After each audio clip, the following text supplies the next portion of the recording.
Good morning. मैं मनीष कुमार एक बार फिर से आपका हार्दिक अभिनंदन करता हूं अंक प्लस के यूट्यूब चैनल पे करंट अफेयर्स के पार्ट 4 के साथ। Current affair part 4, 10 minute 10 question. पहला question, which Indian legislature is the first to be fully powered by solar energy? कौन सा ऐसा इंडियन लेजिस्लेचर है जो कि सबसे पहली बार सोलर एनर्जी से फुल्ली पावर किया गया? तो ये Delhi, none other than Delhi Delhi legislative assembly की बात करेंगे। अगला सवाल, दो स्फेयर है, मास 1 मास 2 का ग्रेविटेशनल फोर्स F एक्ट कर रहा है यदि when placed in air at a distance d, जो कि दोनों के बीच का डिस्टेंस क्या है, d है। On placing the same sphere at the same distance in a liquid medium जिसका रिलेटिव डेंसिटी 4 होता है, तो अब आप बताइए कि ग्रेविटेशनल फोर्स क्या होगा। तो ग्रेविटेशनल फोर्स में देखिए फॉर्मूला क्या है। ग्रेविटेशनल फोर्स का फॉर्मूला है जी, कैपिटल जी यानी कि gravity into gravitational constant capital G into mass 1 into mass 2 by दोनों के बीच का डिस्टेंस यानी कि डी स्क्वायर। अब यहाँ पे डेंसिटी से तो कोई लेना देना है नहीं। यदि रिलेटिव डेंसिटी की बात हो रही है तो ये तो मीडियम की रिलेटिव डेंसिटी है, लिक्विड मीडियम की रिलेटिव डेंसिटी है। उस स्फेयर का तो डेंसिटी चेंज नहीं हो रहा है ना। यदि स्फेयर के डेंसिटी में कोई चेंज आता, जैसे जो दो स्फेयर दिया गया है, एक मास 1 का एक मास 2 का, उन दोनों के स्फेयर के डेंसिटी में कोई चेंज आता तो वहां उनके मास में भी चेंज आता। लेकिन अब वो मास 1 और मास 2 किस जगह पे प्लेस्ड हैं उनसे क्या मतलब है, क्योंकि ग्रेविटेशनल फोर्स का जो फॉर्मूला है capital G into mass 1 into mass 2 divided by दोनों के बीच का डिस्टेंस का स्क्वायर। तो ये जो फॉर्मूला है उस पे हमें वो मीडियम किस जगह पे रखा हुआ है, स्फेयर किस पर्टिकुलर मीडियम में रखा हुआ है, उससे हमें कोई लेना देना नहीं है। तो यहाँ पे relative density of liquid medium से कोई मतलब नहीं है। जहाँ कहीं भी रहेगा, यदि सेम स्फेयर है, सेम मास है और सेम डिस्टेंस है तो कांस्टेंट तो भैया सेम रहेगा ही। तो ओवरऑल जो ग्रेविटेशनल फोर्स होगा वो भी सेम होगा, F is equal to F. Option number C. अगला सवाल है, in which of the following state of India is the maximum extent of alluvial soil found? इससे पहले जो मैंने वीडियो बनाया था उस वीडियो में मैंने आपको बताया था एलुवियल सॉइल कहाँ पाया जाता है। तो मैक्सिमम एलुवियल सॉइल नदी के ऐसे क्षेत्र में पाए जाते हैं जो बाढ़ प्रभावित क्षेत्र हो, जहाँ पे नदी का पानी बाढ़ के रूप में आता हो, फ्लड के रूप में आता हो। तो बाढ़ प्रभावित क्षेत्र यदि हम देखें तो सबसे ज्यादा हमारे इंडिया में कौन सा स्टेट होता है जो बाढ़ प्रभावित क्षेत्र होता है, तो इस पे नाम आता है हिमालय से सटे हुए जो क्षेत्र हैं, बिहार, बंगाल, क्या कहते हैं, उत्तर प्रदेश, ये सारे क्षेत्र हैं। पंजाब, इन सारे क्षेत्रों में, सॉरी पंजाब, हाँ पंजाब में भी बाढ़ आते हैं बट उतना नहीं। सबसे ज्यादा बाढ़ प्रभावित क्षेत्र जो है वो यूपी, बिहार और बंगाल।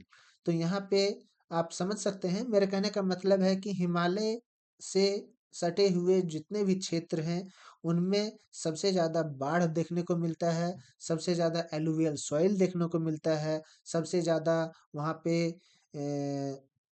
न्यूट्रिएंट रिच सॉइल देखने को मिलता है। और ये क्षेत्र यहाँ पे दिए गए ऑप्शन के हिसाब से यूपी होना चाहिए, उत्तर प्रदेश होना चाहिए। आपको बहुत ही बहुत लाभदायक क्वेश्चंस मिलेंगे। आप हमारे यूट्यूब चैनल को हमेशा विजिट करते रहिए।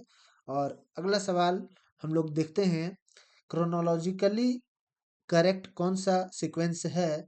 तो palaeolithic phase, mesolithic phase, neolithic phase, copper age, iron age और ब्रॉन्ज एज, नहीं सॉरी, कॉपर के बाद ब्रॉन्ज और फिर ब्रॉन्ज के बाद आयरन। यदि हम लोग एंशियंट हिस्ट्री पढ़ना शुरू करते हैं तो सबसे पहला ही लेक्चर में टीचर आपको बताते हैं कि पूर्व पाषाण काल, उसके बाद मध्य पाषाण काल, उसके बाद नव पाषाण काल, और नव पाषाण काल के बाद आता है चाल्कोलिथिक पीरियड, जिसको हम लोग कॉपर एज के नाम से भी जानते हैं। उसके बाद ब्रॉन्ज एज और उसके बाद आयरन एज। क्लियर है? तो ऑप्शन नंबर सी का चुनाव करेंगे। नियोलिथिक यानी नवपाषाण काल, कॉपर एज, ब्रॉन्ज एज और आयरन एज। कौन सा ऐसा 5 ईयर प्लान है जो रिमूवल ऑफ पुअर्टी को सबसे पहली बार इंडिया में लेकर के आया था? तो यदि आप 5 ईयर प्लान को देखें, 5 ईयर प्लान प्लानिंग कमीशन 1950 के द्वारा गठित किया जाने लगा और 1951 से ये 5 ईयर प्लान इंडिया में अपना कार्य स्टार्ट किया था। 1951 से 56 पहला प्लानिंग कमीशन के द्वारा दिया गया 5 ईयर प्लान था।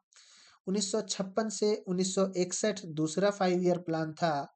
इसी तरह हम लोग आगे बढ़ते बढ़ते जब फोर्थ 5 ईयर प्लान की ओर मूव किए, तो फोर्थ 5 ईयर प्लान में हम लोगों ने देखा कि गरीबी हटाओ का नारा तो दिया गया, बट ऐसा नहीं था कि वो पूरी तरह से रिमूवल ऑफ पुअर्टी पे ही प्लान इम्फेसिस था, यानी कि वर्क कर रहा था।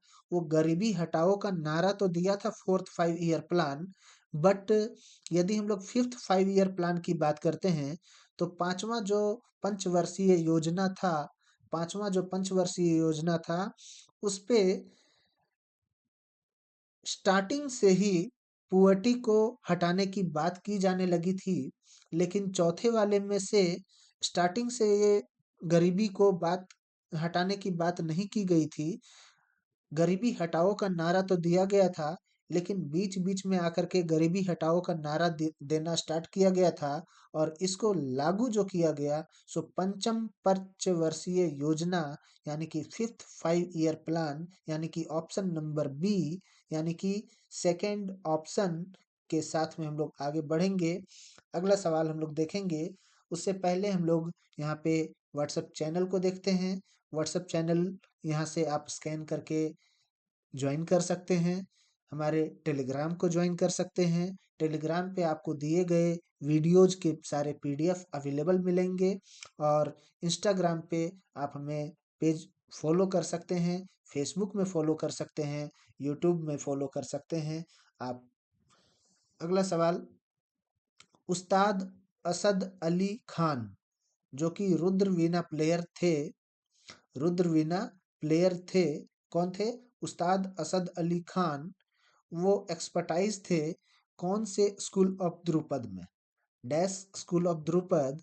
यहाँ पे हम लोग बात करते हैं खांडर स्कूल ऑफ द्रुपद के एक्सपर्टाइज थे रुद्रवीणा प्लेयर उस्ताद असद अली खान। आर्टिकल 324 किस चीज से रिलेट करता है? आर्टिकल 324 संविधान के इलेक्शन कमीशन ऑफ इंडिया से रिलेट करता है। मैं आपको बताते चलूं, article 324 election commission of India से रिलेट करता है और ये इलेक्शन कमीशन ऑफ इंडिया का सबसे प्राइमरी फंक्शन है इंडिया में राष्ट्रपति का चुनाव करना, उपराष्ट्रपति का चुनाव करना, लोकसभा का चुनाव करना और विभिन्न राज्यों के विधानसभा का चुनाव करना। मतलब कि यदि हमारे राज्य में जो मुख्यमंत्री बनते हैं, हमारे जो एमएलए बनते हैं, विधानसभा में विधायक जो बनते हैं, या लोकसभा में जो सांसद बनते हैं, या आप कह सकते हैं कि हमारे देश के जो प्रधानमंत्री का चुनाव होता है, वो सारा इलेक्शन कमीशन ऑफ इंडिया करवाते हैं।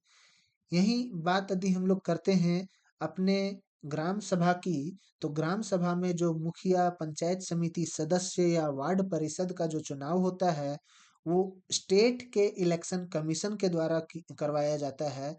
यहाँ पे इलेक्शन कमीशन ऑफ इंडिया का कोई अहम जिम्मेवारी नहीं रहता है। ग्राम सभा या नगर निगम के चुनाव के लिए स्टेट इलेक्शन कमीशन का चुनाव का जिम्मेवारी होता है, जबकि विधानसभा, राज्यसभा, लोकसभा और प्रेसिडेंट यानी कि राष्ट्रपति और वाइस प्रेसिडेंट यानी कि उपराष्ट्रपति के चुनाव के लिए इलेक्शन कमीशन ऑफ इंडिया जिम्मेवार होते हैं। इलेक्शन कमीशन ऑफ इंडिया इनका चुनाव करवाते हैं। और एक और इनका सबसे बड़ा कार्य है हमारा वोटर लिस्ट को अपडेट करते रहना। वोटर लिस्ट में इंडियन नागरिक, इंडियन सिटीजन के नाम को अपडेट करते रहना इलेक्शन कमीशन ऑफ इंडिया का ही काम है। The most famous of all Jain festival, Mahamastakabhishek. Mahamastak abhishek is performed every 12 years at the Digambar sacred complex at Karnataka. ये कर्नाटका के कौन से जैन मंदिर हैं जिनमें महामस्तक अभिषेक परफॉर्म किया जाता है हर 12 साल में, जो कि जैन धर्म के मोस्ट फेमस फेस्टिवल में से काउंट होता है। तो ये श्रवण बेलागोला नाम के जो जगह हैं, वहाँ पे जो जैन मंदिर हैं, वहाँ पे ये महामस्तक अभिषेक परफॉर्म किया जाता है। और ये कर्नाटक में है। In which of the following state of India is the Dree festival celebrated? कुछ देर पहले हमने इससे पहले वाले वीडियो में हमने ड्री फेस्टिवल की भी चर्चा की थी। ड्री फेस्टिवल अरुणाचल प्रदेश में मनाया जाता है। आप कमेंट करें कि ड्री फेस्टिवल अरुणाचल प्रदेश में कौन से टाइम पे मनाया जाता है और इसके क्या विशेष कारण है। Skilling of a girls in non traditional livelihood, NTL, non traditional livelihood में गर्ल्स को स्किल सिखाने के लिए एक फ्लैगशिप स्कीम लॉन्च किया गया है। ये फ्लैगशिप स्कीम क्या है? बेटी बचाओ बेटी पढ़ाओ, पोषण अभियान, प्रधानमंत्री मातृ वंदना योजना, राष्ट्रीय महिला कोष। तो यहाँ पे हम लोग बेटी बचाओ और बेटी पढ़ाओ की ओर आगे बढ़ेंगे। और Beti Bachao Beti Padhao skilling of girls in non traditional livelihood को प्रमोट कर रहा है। अगला सवाल से पहले हम लोग देखेंगे कि हमने आपको कुछ बेसिक कंप्यूटर के भी नॉलेज दिए हुए हैं। आप बिल्कुल यूट्यूब चैनल के प्लेलिस्ट को विजिट करेंगे।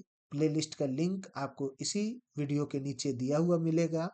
इस वीडियो के नीचे आप डिस्क्रिप्शन बॉक्स में देखेंगे, आपको यूट्यूब चैनल और यूट्यूब में हमारे द्वारा बताए गए जितने भी MCQs हैं, चाहे वो कंप्यूटर के हों, रीजनिंग के हों, हिंदी के हों, इंग्लिश के हैं या करंट अफेयर्स के हों, सभी के प्लेलिस्ट आपको मिल जाएंगे। आप प्लेलिस्ट से एक बार ओपन करके वीडियोज को देखें, आपको भी पसंद आएगा और आप अपने दोस्तों को शेयर करें, दोस्तों को भी पसंद आएगा। और मैं उम्मीद करता हूँ कि वीडियो आपके लिए बहुत बहुत बहुत बहुत बहुत बेनिफिशियल साबित होगा। अगला सवाल, tarana singer Pandit Ratan Mohan Sharma belong to which gharana? कौन से घराना से बिलोंग करते हैं तराना सिंगर पंडित रतन मोहन शर्मा? तो यहाँ पे हम लोग बात करते हैं, ये मेवाटी घराना के हैं। मेवाटी घराना कौन से स्टेट में पाया जाता है? एक बार आप कमेंट करके मुझे बताएंगे कि मेवाटी घराना जहाँ से तराना सिंगर पंडित रतन मोहन शर्मा बिलोंग करते हैं, ये मेवाटी घराना कौन से राज्य में पाए जाते हैं। सुंदरबन बायोस्फीयर रिजर्व कहाँ पाया जाता है? तो ये पश्चिम बंगाल में पाया जाता है, ईस्टर्न इंडिया में पाया जाता है। और इसी के साथ हम लोग अगला सवाल, the shallowest part of the ocean. Ocean का सबसे सेलोवेस्ट पार्ट कौन सा होता है? सबसे ज़्यादा ढलान वाला पार्ट कौन सा होता है? तो इसे हम लोग कॉन्टिनेंटल सेल्फ के नाम से जानते हैं। Shallowest part of the ocean is known as continental self.